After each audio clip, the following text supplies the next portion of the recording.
ये संगठित अपराध को अगर ठीक करना है ना, तो जितने कोचिंग संस्थाएं जो चल रही ना, इनका पिछले 8 साल का रिकॉर्ड निकलवाओ। अगर कुछ करने की मंशा हो तो, नहीं हो तो कुएं में डालो, कोई चिंता की बात नहीं। जो डूबना है प्रदेश को तो डूबेगा। मतलब 10 वर्ष में चाहे मेरी सरकार रही हो चाहे आपकी रही हो, किसी मैं स्वयं शिक्षा मंत्री हूं, अपराधी होऊंगा, कोई चिंता की बात नहीं। लेकिन आप कम से कम इन 10 सालों से इन जितनी कोचिंग संस्थाएं चल रही है, इनकी जितनी परीक्षाएं हुई है, उनके परीक्षा के रिजल्ट के साथ आप अपनी टीम लगा करके इनका पोस्टमार्टम करो। तब आपको समझ में आ जाएगा कि बीमारी कहां से चली है। ये बीमारी इन व्यवसायियों के थ्रू चली है। मैं और आप पेपर आउट करेंगे, पेपर लाऊंगा, 5 लाख दे दूंगा, 8 लाख दे दूंगा। मैं क्या 2 करोड़, 5 करोड़, 8 करोड़ दे सकता हूं क्या? ये सारे के सारे जो पैसे देने वाले बड़े बड़े दिग्गज लोग हैं, जो कोई 10 करोड़ में पेपर ले जाता है, कोई 3 करोड़ में ले जाता है, कोई 2 करोड़ में ले जाता है, फिर अपने कोचिंग संस्थान में रिजल्ट लाता है, उसके बाद बड़े बड़े पोस्टर बाहर लगाता है, मेरा 100% सिलेक्शन। ये है बीमारी की जड़। अगर मार करना चाहते हो तो यहां करो, तब तो जाकर के इसको कोई रोक सकोगे। बाकी से केवल मन को संतुष्ट करने का काम करो तो ये राजस्थान के उस गरीब बच्चे के साथ न्याय नहीं होगा, जो बड़ी मुश्किल से पढ़ता है, अपने घर में बूढ़े माँ बाप को भूखे मार के पढ़ता है, और उसके बाद परीक्षा के लिए जाता है, रोता हुआ घर लौटता है। क्या दुख नहीं होता है? हम लोगों के मन में कोई रहम नहीं है कि आखिर उस बच्चे का क्या होगा जो अपनी बड़ी पीड़ा के साथ पढ़ रहा है। इन सारे पैसे वाले लोगों के पास में आपने सारी सरकारी नौकरियों को भेज दिया। मैं बहुत कड़वा सच बोल रहा हूं। आज जो पिछले 8 साल में नौकरी में लगे ना, उन सब का भी पोस्टमार्टम कराओ, आपको लगेगा आधा फर्जी मामला निकलेगा। कोई है नहीं, कोई सोचने वाला है इस पर कि आखिर उसके दर्द को कौन जानेगा? है ना? जिस प्रकार से हमने परीक्षा के माध्यम से इन पैसे वाले लोगों को उतार करके सारे के सारे उन गरीबों की आशाओं के ऊपर पानी फेर दिया। रात और दिन पड़ता है, भूखा प्यासा पड़ता है, घर बेच करके पड़ता है, खेत बेच करके पड़ता है, लेकिन जब उसका सिलेक्शन नहीं होता तो जहर खा के मरता है। कोई इस पीड़ा को समझने के लिए तैयार नहीं है। और हम इस कानून को ला करके दुनिया को बताना चाह रहे हैं कि हमने इतना बड़ा कानून कर दिया, इस कानून से कुछ भी नहीं होगा। मैं आज आपको कह रहा हूं,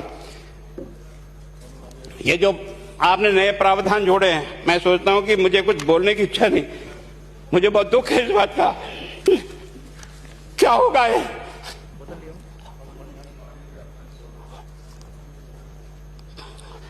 किस तरह की गैंग पाल दी है उन्हें? पानी पिला दो है ना। मैं उस दिन भी पूछा था कि मैंने कहा ये शिक्षा संकुल पे है, जिन लोगों को ड्यूटी पे लगाया, इसको लगाने वाला दोषी कौन है, जिसके कारण से पेपर जो है ना काट करके निकाल दिया। ये तो ठीक है, भाग्य हमारा अच्छा था कि सवाई माधोपुर की घटना खुट गई और एसओजी को उसमें हाथ में लग करके कुछ केस लग गया। अगर वो केस नहीं लगता तो आज आपकी सारी नौकरी पर इन सब बड़े बड़े दलालों के स्कूल में पढ़ने वाले बच्चे होते और मेरा गरीब का बच्चा अपना घर लौट के जाता। क्या दुर्भाग्य है। और इस कारण से केवल इसके लिए खुश मत हो जाओ कि हमने कानून बहुत सख्त बना दिया इसलिए अपराधी रुक जाएगा। नहीं, सिस्टम को बदलना होगा, ये परीक्षा का सिस्टम चेंज करना होगा।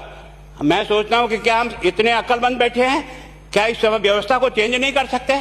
क्या एक ही पेपर सारे राजस्थान में 20 लाख बच्चों को दिया जाए? क्या इसका कोई ऑल्टरनेट नहीं हो सकता? इसका ऑल्टरनेट सोचना चाहिए कि हम परीक्षा को टुकड़े टुकड़ों में कैसे कर सकते हैं। जिले के अनुसार पेपर नहीं, एक नहीं हम 25 पेपर बना सकते हैं।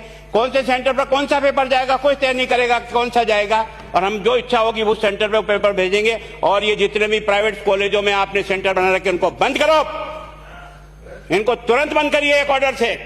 जितने भी सरकारी विद्यालय है और सरकारी नौकर ही एग्जामिनर बनेगा और एग्जामिनेशन करेगा, तब तो आप इसको बचा पाओगे। ताकि आप और मैं कितने भी कानून बदल कर दे, आपका वो जांच करेगा, आपका वो अधिकारी आएगा। आपने कहा भाई सेशन जज के नीचे नियुक्ति नहीं होगी, इसके अलग से कोर्ट होगा, बहुत अच्छी बात है। प्रोविजन जो आपने डाले हैं वो स्वागत योग्य, स्वागत करता हूं, पर इन प्रोविजन को लागू तो आप और मैं ही करूंगा, कौन करेगा? जब हम ही ठीक नहीं है तो इन प्रोविजन क्या रोएंगे अंदर बैठे बैठे है? जब तक हमारा दिल और दिमाग ठीक नहीं होगा ना, इस बीमारी का इलाज नहीं होगा। हमने शिक्षा के मंदिर को भ्रष्टाचार की भट्टी में जलाकर खाक कर दिया। दुर्भाग्य हमारा, जहां से कोई आशा की किरण दिखती थी उस गरीब को कि चलो मैं अपनी मेहनत से आगे बढ़ जाऊंगा, लेकिन अब वो निराशा में आ गया। उसको लगा कि अब कोई रास्ता नहीं है। और इस कारण से मैं सोचता हूं कि आप जिस भावना से लाए, मैं आपकी भावना की इज्जत करता हूं, लेकिन केवल आपकी भावना इन बेईमानों को नहीं रोक सकेगी। इसको रोकने के लिए हमको सिस्टम को बदल करके और तुरंत उस पर ध्यान करना चाहिए। कानून 302 का बना हुआ है, क्या मर्डर रुक गए? आप भी जान रहे हो, रोज के रोज पोक्सो कोर्ट में आजीवन कारावास हो रहा, क्या व्यभिचार रुक गया है? अपराधी को दंड मिल सकता है, अपराध बंद नहीं हो सकता है। अपराध बंद करने के लिए जो सिस्टम होते हैं उस सिस्टम में चलो।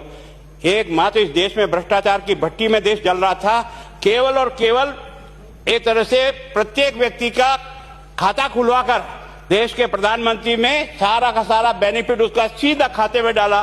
बेईमानों को चोट लगी नहीं लगी, उस तरफ अपना दिमाग बचाओ, उस तरफ अपना दिमाग लगाओ। किस बीमारी का इलाज कहां है और कैसे हो, इस बारे में चिंता करने की कोशिश करो। मैं कई बार इधर सीकर और इधर गया तो मैं सोचता हूं कोचिंग संस्थान की बिल्डिंग देंगे ना तो टोपी गिर जाए नीचे से। क्या चीज है यार, भगवान ने क्या लक्ष्मी वहीं बरसाई है? और जो बाकी संस्थाएं, उसका कारण यह है कि हमने अपनी दुकान को इतने कमजोर कर दी है कि जहां बच्चे अच्छी तरह से शिक्षा लेकर के हम जैसे गरीब पढ़ करके यहाँ आ गए, अब वो रास्ते नहीं है। और इस कारण से मेरी बहुत विनम्र प्रार्थना है, इस बीमारी का इलाज चाहिए बच्चे को, कानून से नहीं होगा, कानून के अलावा होगा। और उसमें आपका धन्यवाद।